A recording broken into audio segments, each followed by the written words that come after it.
brings us a little bit farther on the journey to Mars. So it's really important for us. Godspeed and good luck in your work.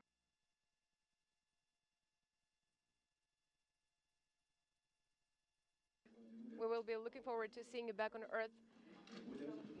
Gennady, we will see you before the New Year's, and Mikhail and Scott next spring. Scott, it is great to see you. Enjoy Space Station and take good care of Space Station for us.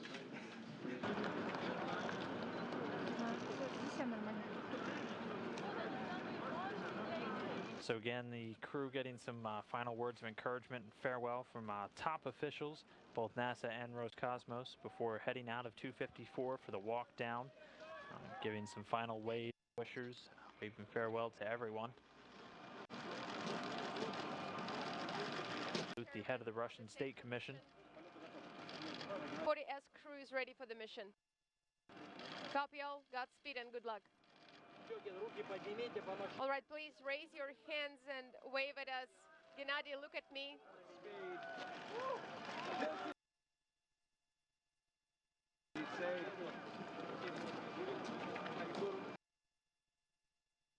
Got Kelly, Mikhail. Building and heading bus at about time. Pad that this is the first they'll be launching from this afternoon. The drive took about 20 or 12:07. Getting off the bus and getting ready to climb up towards the elevator, which will take them to the top of the Soyuz so they can get into their capsule. Chairman, S crew is ready for the mission.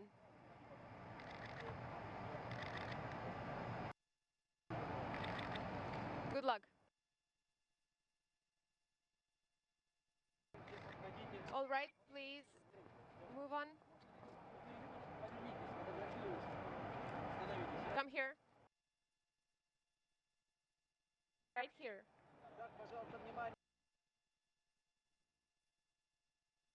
Okay, attention please. Attention please. One more time.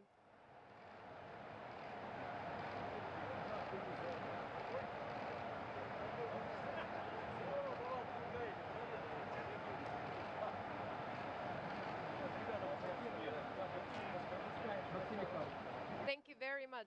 Thank you very much for everything.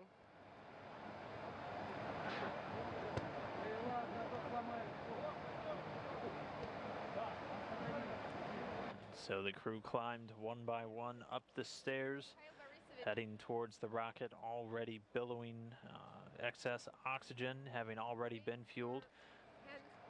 Wave at us. Crew waving goodbye one last time before they loaded in. Good luck, Godspeed. Two of them taking some moments to maybe take in the Earth that they won't be seen, at least from this vantage point, for about 12 more months.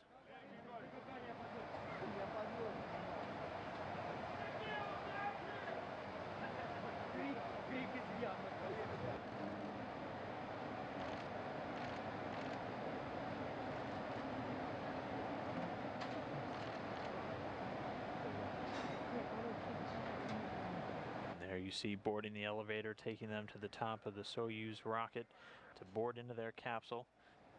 As of right now, they've been on board for about an hour and a half.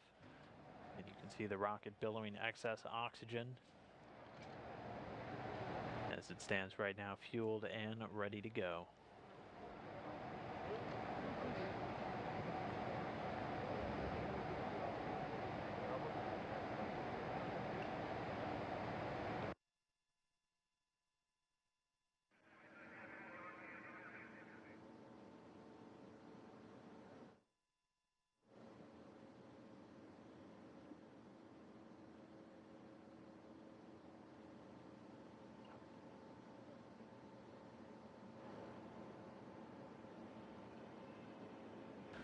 And now we're back with live video of the pad. You can see the service structure components being lowered.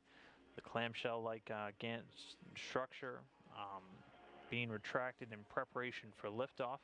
Still targeted at 2:42 p.m. Central Time tonight. We're just a little over 43.5 minutes from launch. Vehicle's control systems being prepared. Everything continuing to march forward for that on-time launch.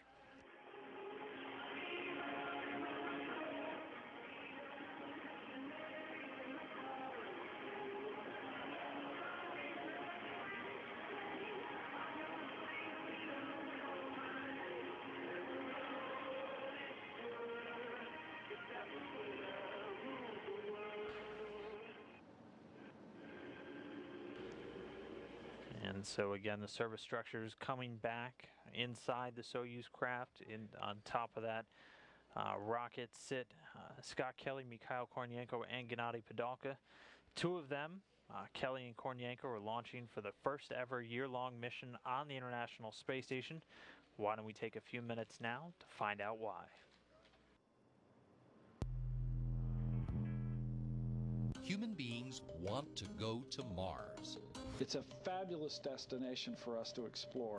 It has so many scientific questions that we could answer, and it might actually be the first place where we find life beyond the atmosphere of our own Earth. We're already working on what to do when we get there and how to protect the people who will make the trip. We're doing quite a bit now, actually, in many different fields, medical, engineering, social sciences, to understand what we have to send people to Mars. And much of that work is in progress right now on board the International Space Station.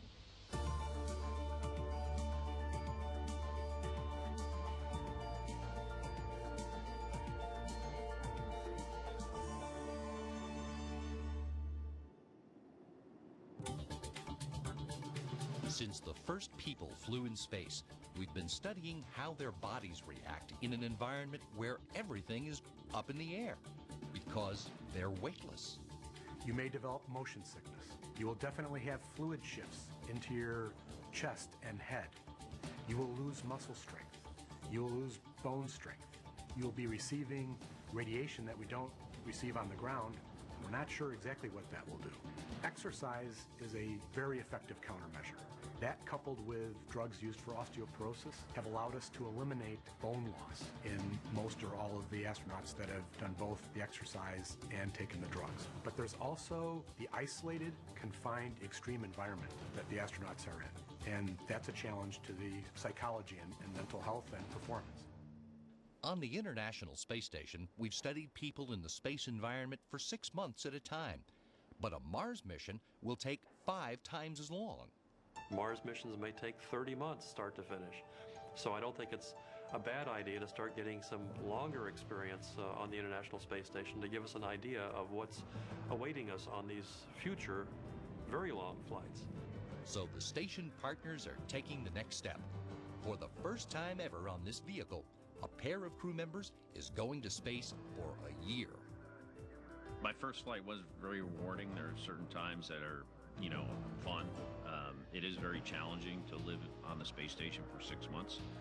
If we're going to go to Mars, we need to understand how the human body reacts in space for longer periods of time. Человечество по орбите все время летать не будет. Нужно осваивать новые планеты, нужно осваивать Солнечную систему. Это неизбежно. И этот полет как бы первый шажочек вот на этом направлении. Station science during this year will continue to study bone and muscle weakness and psychological effects. But there are new goals too, like gauging how being weightless for many, many months impacts fine motor skills and restful sleep, and evaluating readaptation to gravity. After the astronauts land in Central Asia, after the one-year mission, we'll take them into a small tent and ask them to do certain very simple and very routine activities and measure how much they can and cannot do after the long period of spaceflight. And the crew will use equipment that's already on board to try to quantify the fluid shift that is the prime suspect in vision changes, and maybe do something about it. Wouldn't it be nice if we could change that fluid distribution in spaceflight and make measurements of the shape of the eye and other function and see if that really is the cause and the effect. At the same time, Kelly and Kornienko and their crewmates will help with the development of technologies that will need to be improved if future deep space missions are to succeed. The International Space Station is a test bed. It allows us to test our communications methods, perfect them, so that we know how to handle large delays later on. Station robotics on ISS are developing tools that are going to assist crew members for future missions, especially long-duration missions to Mars. We're going to assist the crew members by having the robots do the repetitive tasks and also do the tasks that are in the dangerous environment that we don't want to subject our crew members to. When we go to sit down and finally design the new next-generation regenerative life support for spacecraft to take us to Mars, we'll be able to draw on all the operational experience we've gotten with the space station systems to improve the system and make a more reliable and user-friendly system for the crew. While fostering international cooperation and providing benefits to people on Earth right now, and serving as a destination for commercial vehicles and research, the International Space Station is enabling future space exploration. The trip to Mars starts right here.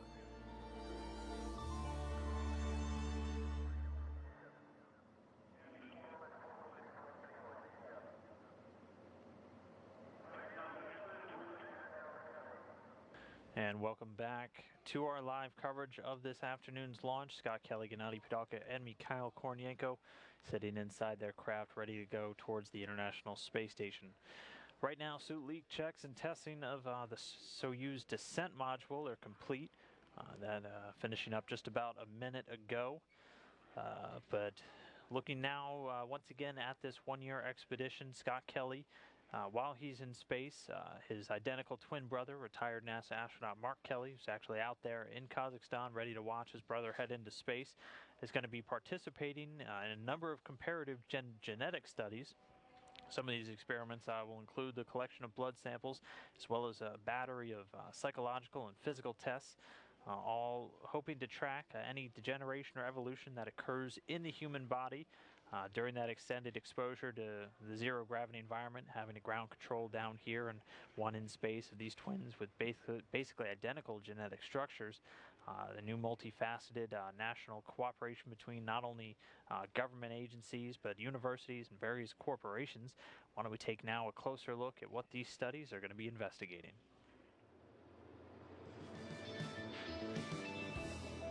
Separated at launch, NASA's twin study takes off. Presented by Science at NASA. Consider a pair of brothers, identical twins. One gets a job as an astronaut and rockets into space. The other gets a job as an astronaut too, but on this occasion he decides to stay home. After a year in space, the traveling twin returns home and they reunite. Are the identical twins still identical? NASA is about to find out.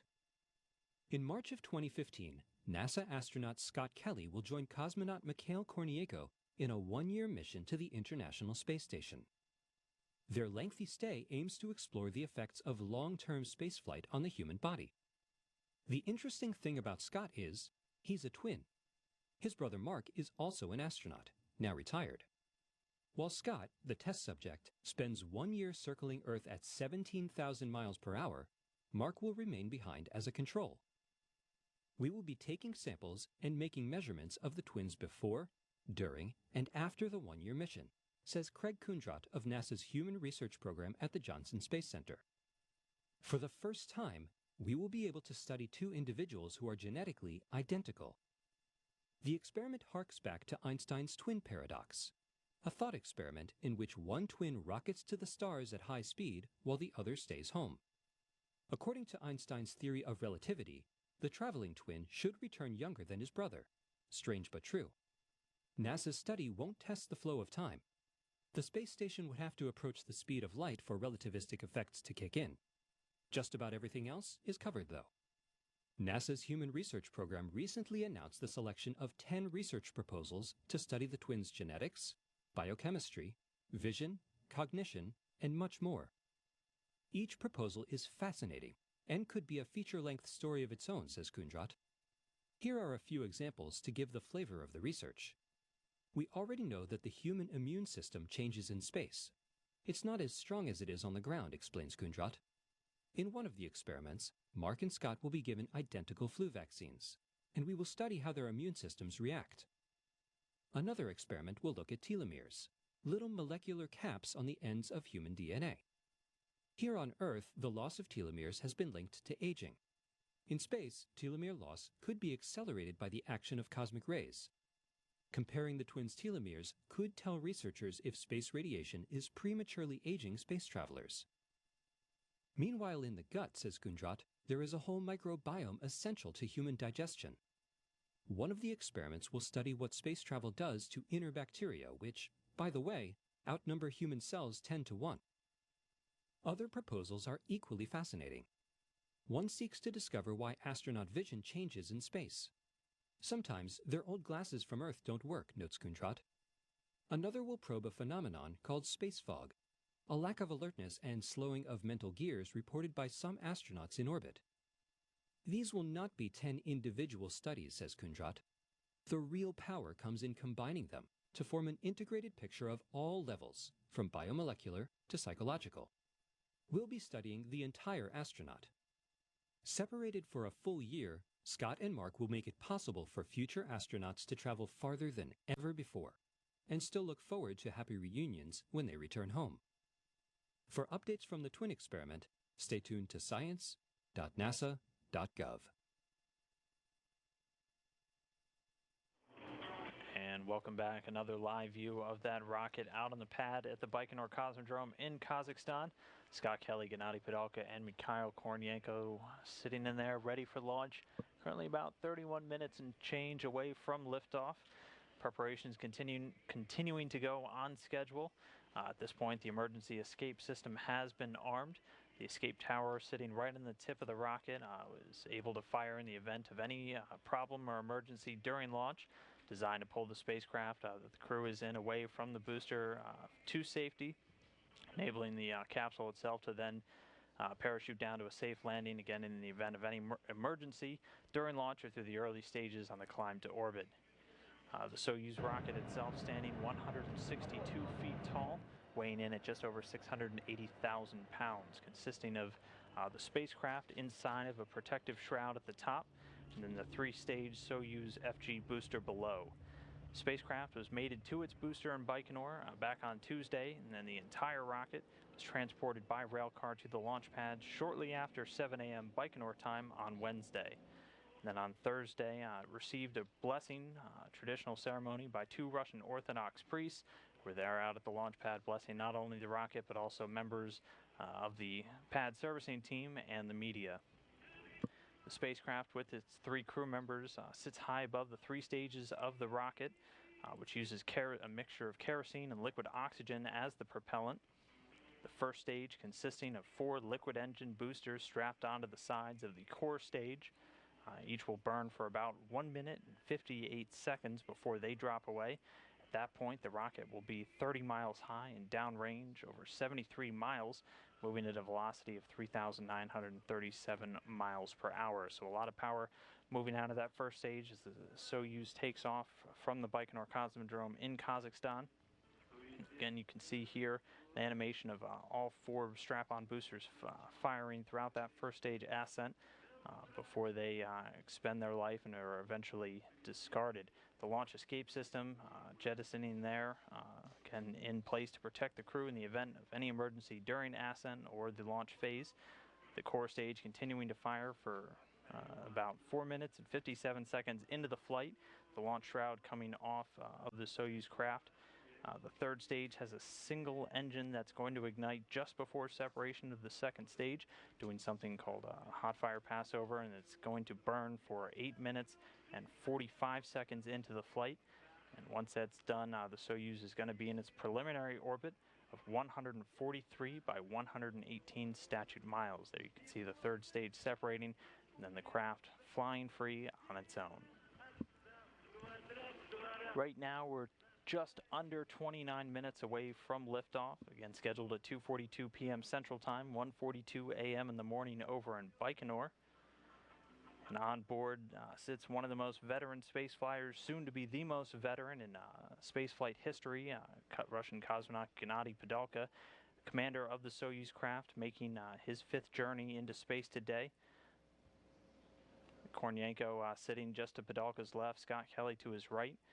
The craft's call sign from launch through docking will be Altair, the brightest star in the constellation Aquila, and the same call sign chosen by Padalka back on his Soyuz launch to the Mir space station back in 1998, and his previous 3 Soyuz launches to the International Space Station. Why don't we take a moment now to learn a little bit more about Gennady as he heads on his mission, and we'll be breaking the record for the most cumulative time ever spent in space by a human being.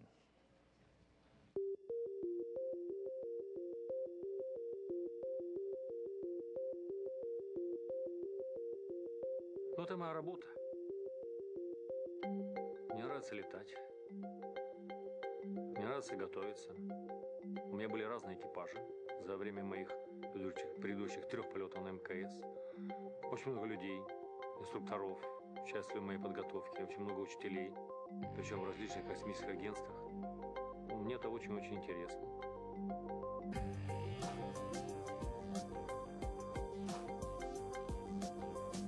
Скажем, суммарное пребывание в космосе будет самым длительным. Для меня интересно с точки зрения, скажем, тех же самых медицинских экспериментов, насколько сильно влияет космос на, скажем, состояние моего организма.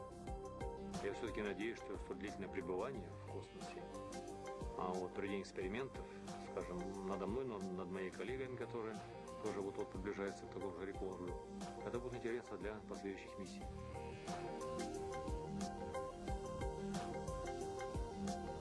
Космонавт Российской Федерации Падалка Геннадий.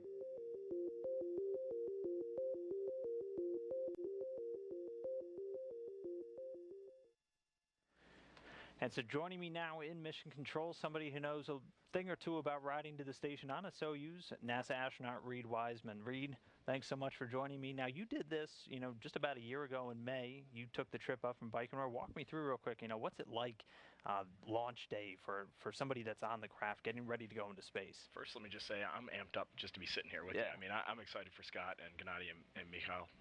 And really, so I think you've seen it through the video here, but you wake up in the morning and you take that last shower. And for me, it was just standing there and letting the warm water come over me because I knew for a long it's the last one for a long time for Scott and his crew. It's the last one for a long, long time. And then you make your way over, probably get to say goodbye to your families, kind of in a little private ceremony. And for me, that was the toughest part of the whole flight. Is you're saying goodbye for a long time. And then you head to the bus, head over and get your spacesuit on, and then it's up the elevator to the rocket, and that's where they are now, sitting there. I guess they're approaching launch. They're probably listening to music that they're piping through the VHF radio and just trying to relax a little bit. And so what does it feel like sitting, you've been training for 2 years, you're inside the rocket, you're a little scrunched up, so you're ready to go. What does it feel like to be sitting on the tip, ready to go? There's a whole mix of emotions. You said scrunched up, and so your knees are tired, your hips might hurt, your back might hurt, so there's some discomfort involved there. Then there's that, this is a really experienced crew, so I was a rookie. For me, it was just this adrenaline, this excitement of this is a whole lifetime of work, a dream coming true right here. So for me, it was let's get on with this. Let's light this rocket and get into space. And I'm sure they're feeling that a little bit right now. But so there's adrenaline. But overall, you got a shroud on. It's pretty dark in there. It's just like the simulator. It's really relaxing. I mean, our heart rates were all pretty much resting heart rates right up to launch, and more relaxed than you would expect. And I mean, like you said, these guys, some of the most experienced, one of them about to be the most experienced ever for them. It might be another day at the office almost. You're riding a rocket. That's true. You're still riding a rocket. So, I mean, and then walk me through, the engine's light, you're going, what does that feel like? I mean, that's something almost nobody gets to experience. So the Soyuz is actually very smooth off the pad. But the one thing that still gets your heart going is it's a rocket sitting there and it's alive. And so when the engines start, it'll actually burn, and you'll see it here at liftoff. It'll burn for about 20 seconds before it lifts off of the pad. And so the engines start at a slower RPM, and you don't really feel that. You can kind of hear it, so you know something's going on. And then about 3 or 4 seconds before liftoff, the engines go up to 80%. And you really feel this rumble under you, and that is when you're just like, here it comes, yeah. And then when they go up to 100 and you lift off the pad, you almost don't even notice it. It's so calm. Okay. And I mean, it's a long day. You wake up early, you're sitting in the rocket, and how did it feel to finally get there, get the hatch open, and swim into the space station for the first time? Is Is it kind of like a relief? Are you just too tired at that point where you're just like everything's gravy? Oh, it's the best. It's the best. For me, I was feeling a little awkward. I felt a little sick. I didn't know how to float. These guys, it'll be a totally different thing. They're basically going back to a place that they know very well. So they're going to come through the hatch, stretch their legs, and they'll be ready to get to work right away. But there is a relief. There's that feeling of just, okay, we're here. Let's relax for a little bit. Let's enjoy our new home and grab some dinner, and then they'll probably head off to bed. Well, like we said, just kind of another day at the office for these guys, but as always, you're riding a rocket, you're going into space. Very exciting. Reed, thanks so much for hopping on with me real quick. Really appreciate it. Great to be here. And we're going to go back to our coverage now, just about 23 minutes away from launch.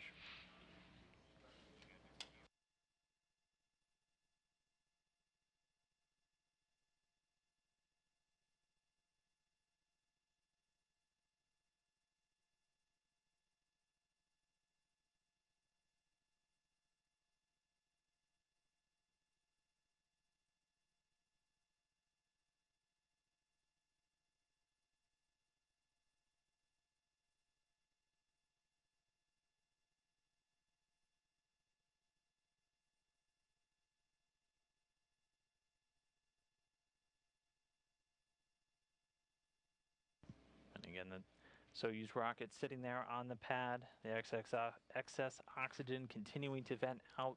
So just said about 22 minutes now away from launch. Scott Kelly, Gennady Padalkin, Mikhail Kornienko seated and ready to go towards the International Space Station. One of those crew members, Kornienko, going to be staying on board for an entire year along with Scott Kelly, who's going to be making his second flight up today towards the International Space Station. Why don't we take a look now at some of his inspirations that led him to becoming a cosmonaut.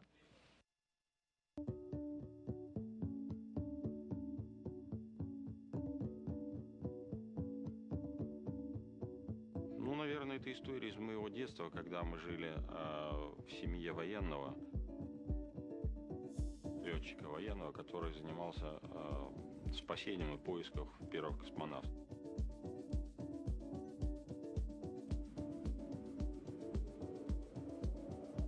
Это были 60-е годы, и прилетая с поиска, он приносил с собой всякие разные сувениры, и, конечно, это на меня очень повлияло. Сувениров, то это примерно то же самое, что сейчас. Это бортовые рационы питания летчики, там космонавты летчикам дарили. Парашюты разовые были, такие очень красивого цвета, оранжевого, и отец привозил такие отрезы, как бы ткани. Мама шила из них себе юбки, очень красивые. У меня один кусочек вот такого парашюта, он до сих пор лежит, и это как святыня с тех пор.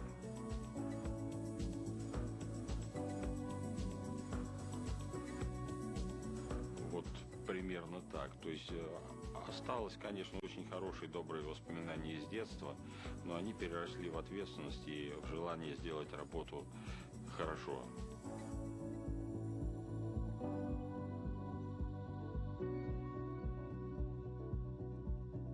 Я российский космонавт Михаил Корниенко. Очень рад был всех вас видеть. Спасибо за внимание.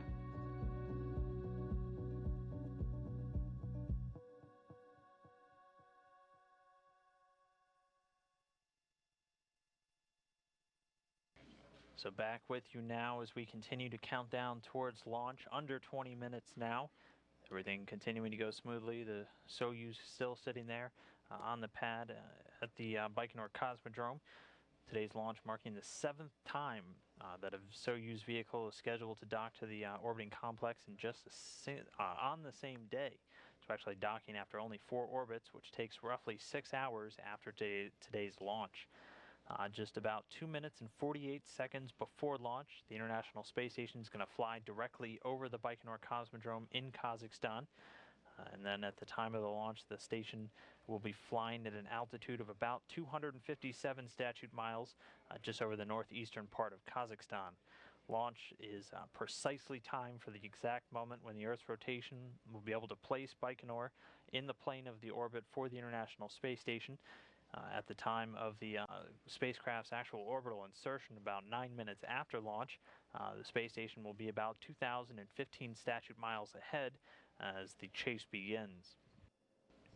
The planned 6-hour rendezvous will culminate with docking again to the Poisk module on the space-facing side of the space station at 8:36 p.m. Central Time tonight, 7:36 a.m. Moscow time, and 10:36 a.m. in Baikonur tomorrow, where again Russian and American dignitaries, guests, and family members will be standing by and watching the events unfold on television.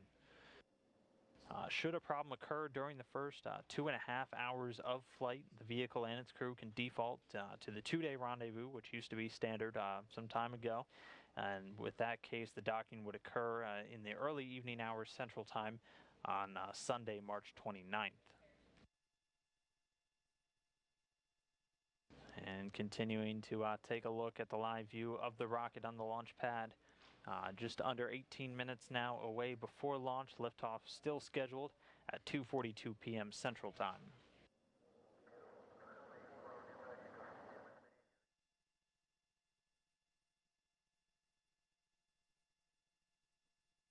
And a group of NASA representatives are over there in Baikonur, just a short distance away from the pad.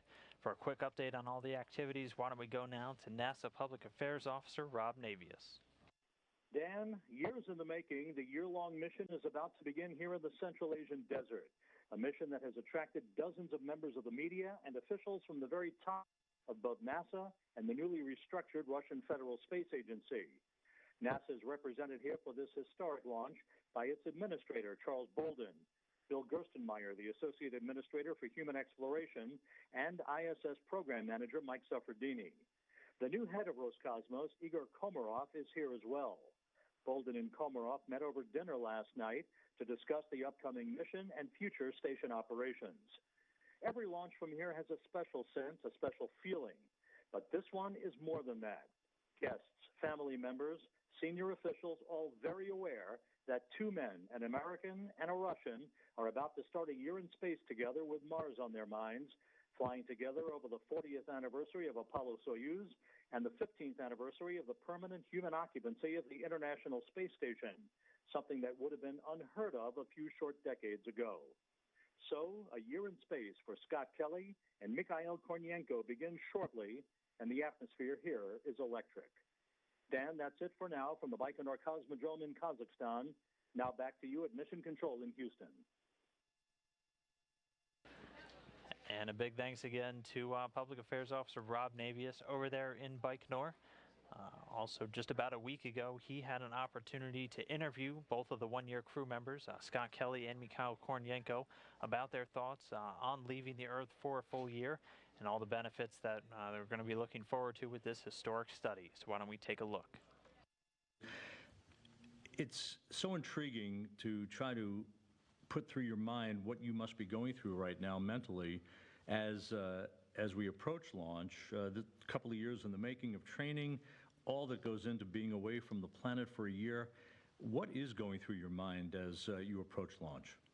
Well, it's clearly a different experience than my previous 3 flights. And let me explain why. My first flight, it was the first time I was flying in space. You know, you're very excited about it, something you've maybe dreamed about for a really long time. And it was something brand new. I had never done it before. My second flight, it was also a new experience because I was going to be the commander of the space shuttle to the space station. And my third flight was on the Soyuz for a long duration flight to the space station. So again, you know, something that was a brand new experience and you're very excited about it.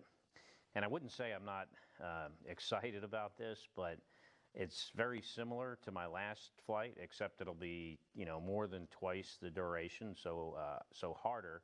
So, you know, because of that, it's definitely a different feeling. You know, I'm not, I guess I could say I'm not as excited as I was the previous 3 times, only because they were going to be completely new experiences for me.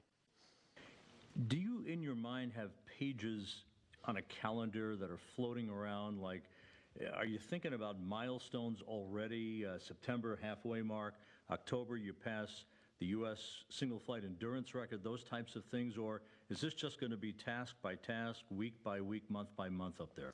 I am intentionally not thinking of any kind of countdown or milestone or ways to see the time pass. I think that would be the wrong approach. I think I have to handle this flight on a day-by-day basis, and and just take it very slow and methodical, and not be looking for the end from the beginning.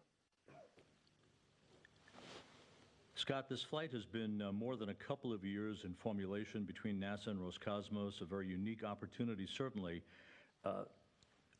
What was the attraction of spending a year in space that provided the incentive for you to put your name in an available pool of candidates and ultimately to say, yes, I'll go?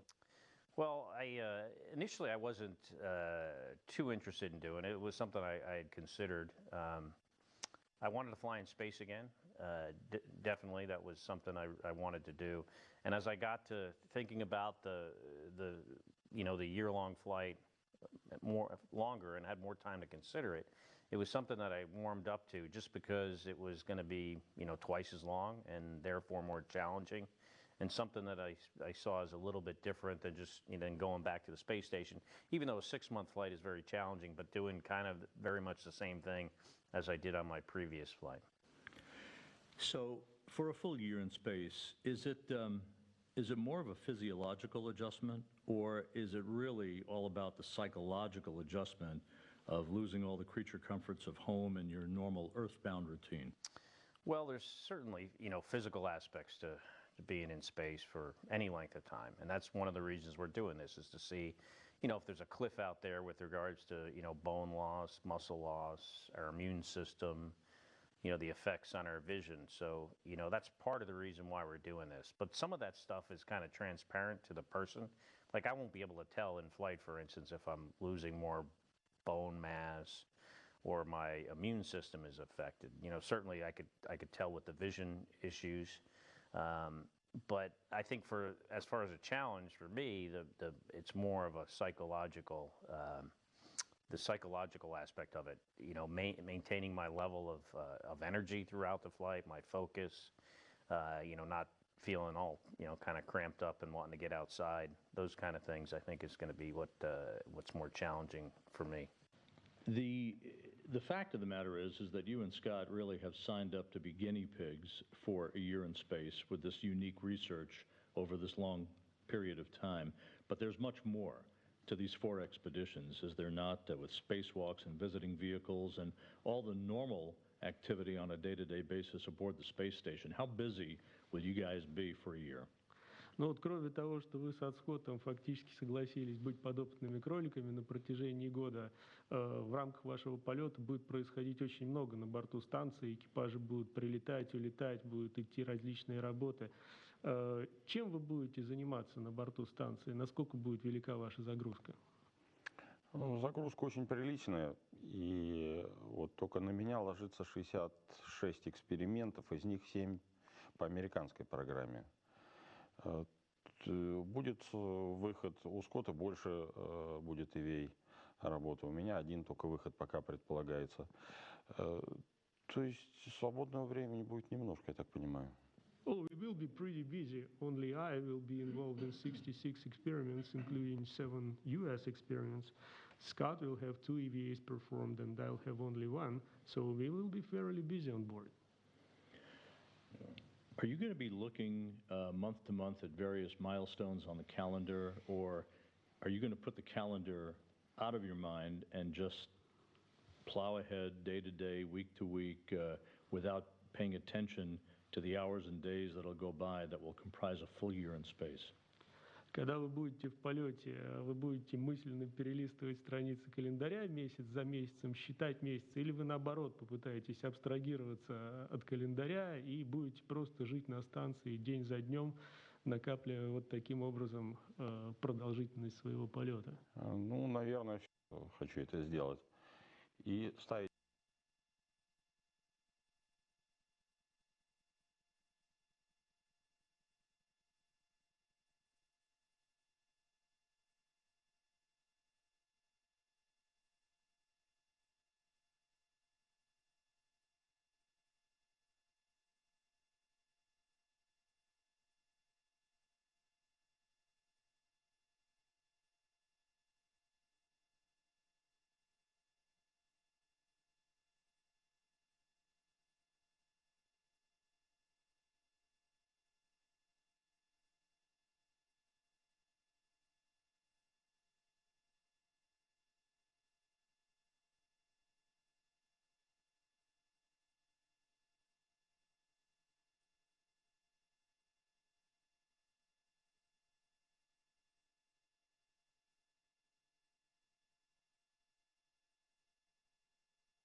So our next set of milestones coming up in about 30 seconds.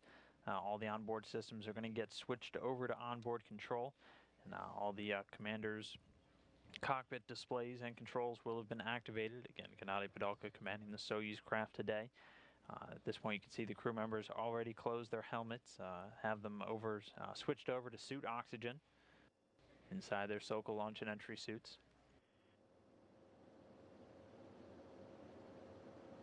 And now, 4 minutes from launch.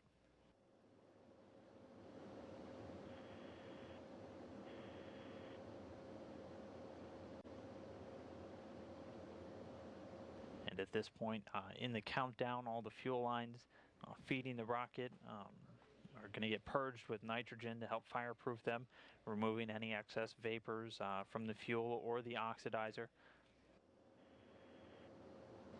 Again, the Soyuz using a refined kerosene known as RP1 or rocket fuel and oxygen to fuel all of the stages of this rocket. Copy. Getting the confirmation onboard systems are activated.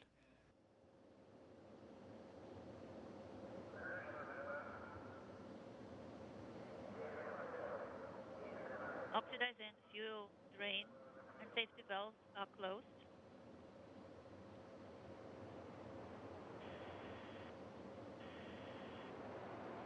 And at this point, all the ground feeds to the rocket being terminated. We've just crossed the 3-minute mark away from launch. Everything continuing to look good. Getting ready to light this rocket and send this one-year crew on their way towards the space station.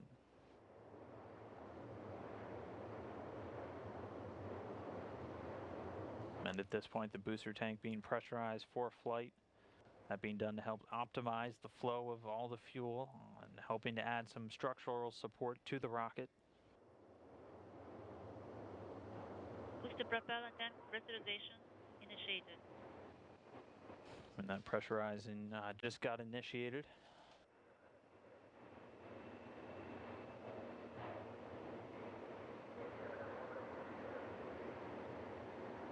Crew looking good on board, everything marching towards launch. Coming up on that 2-minute mark. And 2 minutes till launch.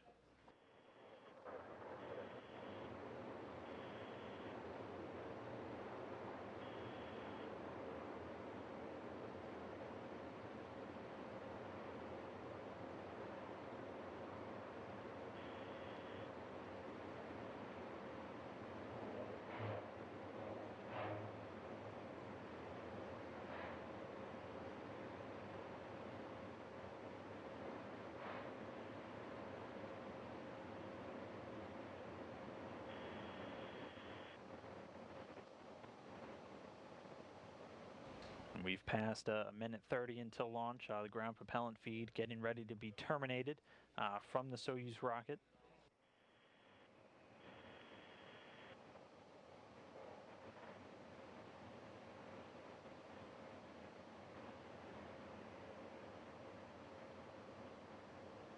One minute until launch.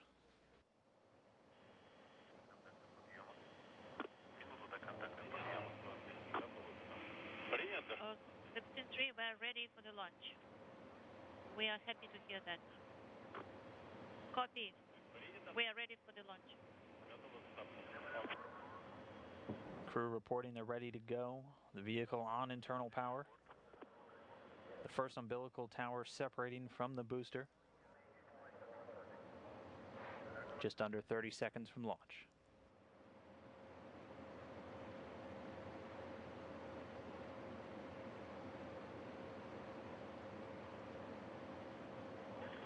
Auto sequence initiated. Copy. The second umbilical now separating from the tower, marking less than 15 seconds. The engine's igniting. Ramping up. Light speed. Engines at maximum thrust. And liftoff. The year in space starts now. Kelly, Kornienko, and Padalka on their way towards the International Space Station. Thrusters are in the elevated mode. Copy, everything is fine on board. We are feeling good. Getting good first stage performance. The Soyuz delivering about 930,000 pounds of thrust through its 4 strap-on boosters and single engine. The thrusters of the first stage are Copy. Getting reports, nominal operation, the first stage measuring 68 feet in length and 24 feet in diameter, burning liquid fuel for the first 2 minutes and 6 seconds into the flight. Gradually, copy. 40 seconds into the flight, stabilization is stable.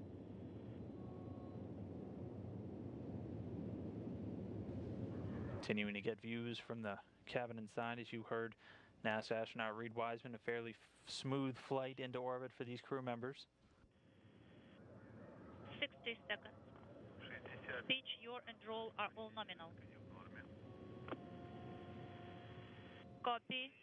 We feel As we come up on 70 seconds into the flight, the velocity will be just around 1,100 miles per hour. Continuing to get good data from the Soyuz craft. 80 seconds. All parameters of the control system are nominal.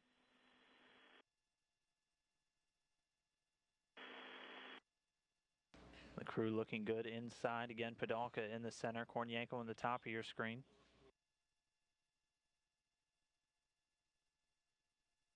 Eight, 100 seconds. All parameters of this structure are nominal. Copy. Everything is fine on board. We are feeling good.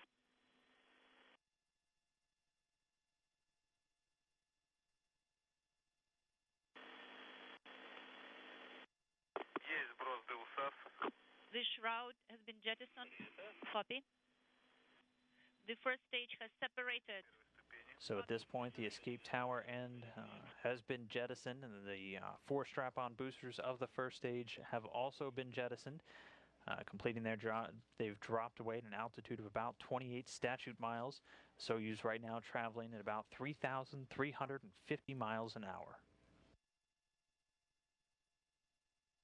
150. Continuing to hear good things from the mission controllers over in the Russian Mission Control Center in Koryov. The crew continuing to feed reports in good health, the vehicle operating flawlessly so far. Copy.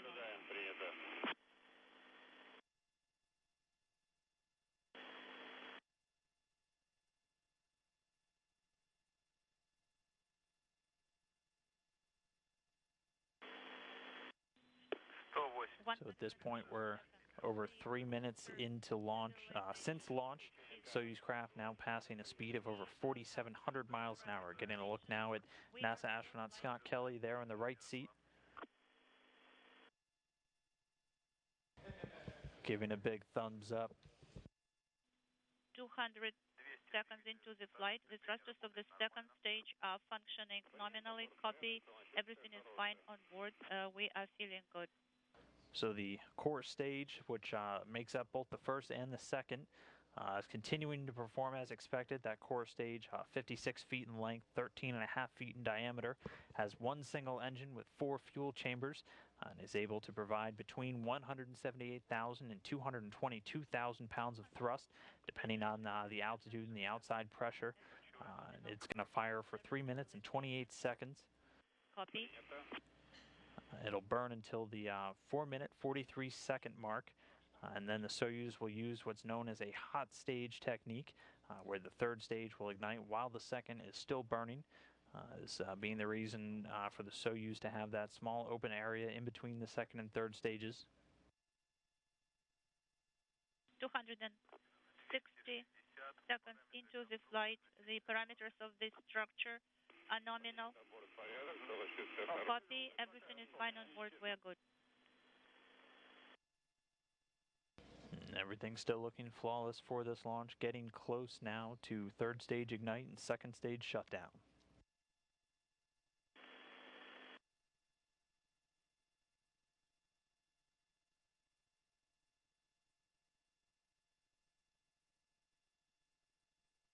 Second stage separation. Copy. And there you hear it, the second stage confirmed to be separated. That core booster separated in an altitude of about 105 statute miles. Soyuz now being propelled by the single engine of the third stage, providing just a little over 67,000 pounds of thrust. That's going to burn for 4 minutes and 2 seconds. There is the activation of TV system in SR. Yes, we observe the commander and flight engineer on our monitors.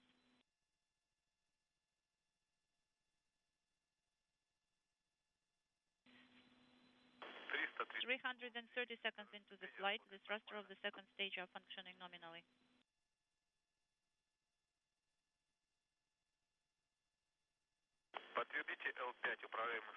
Confirm L5, the automated descent. We confirm.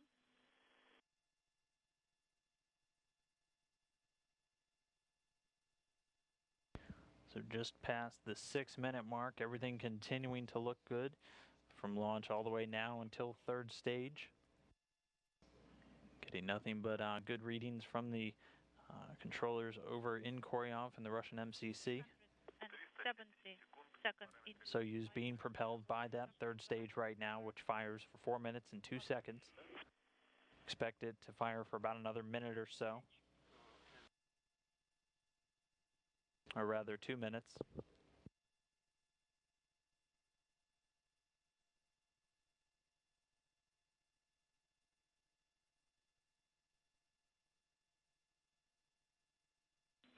seconds into the flight. Everything is stable.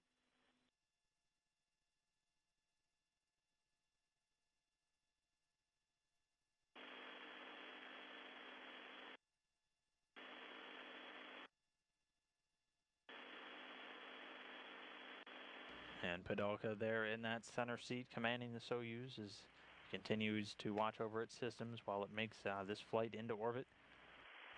We're over 7 minutes, 15 seconds now since liftoff. The thrusters of the second stage are functioning nominally. Copy. Everything is fine on board. No issues. Inaudible. Right about now, the Soyuz already traveling at a speed of almost 13,500 miles an hour. It's a little over 7.5 minutes now since liftoff. Everything continuing to look great. These 3 crew members well on their way towards their initial orbit. 460 seconds into the... Once the third stage delivers the craft into orbit, the module will be separated. And all those pre-programmed commands will be executed to prepare the Soyuz for all of its orbital operations. This will bring up a number of the systems to be automatically activated by the onboard computers at very precise times.